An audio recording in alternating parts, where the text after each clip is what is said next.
Dom Virgílio Susarani Sira do Cuidado Saúde não cumpre orientação do Ministério Saúde.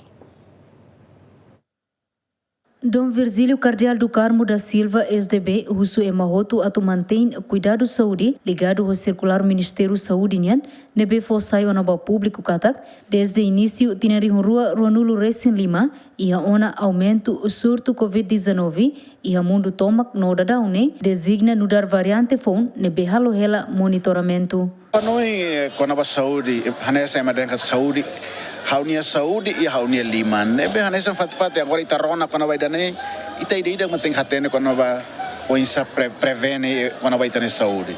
Ita outro ulu tempo covid ni ita hatene ona ninia protocolo sira be covid ni ita hatene mas ne consequências sira quando vai morar dane. E se agora vírus ne começar lá, ita ida se la corre atu vírus sira ne kona ita ida tem hatene foti medidas sira nebe, ita ne na ulun sira sai maita bukatu cumpre usa máscara, fazer liman e meio sira ne hotu ita hatene ne ba noi também importante ita colabora ho ita nian autoridade saúde nian pessoal saúde sira atu la husik hanesa esforço ne bitahalo e tempo covid nian ano itamos belal ohin atu no ne moras la bela daet e la bela mos sai dalang at bela estragat itane o emaruma durante buat itane on Espanha.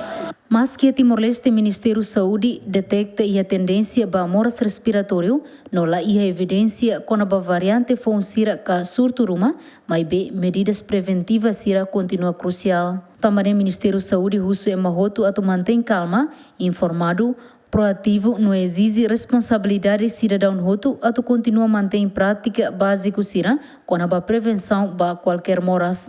Dilma Suzeti, Luciano Amaral, GMN.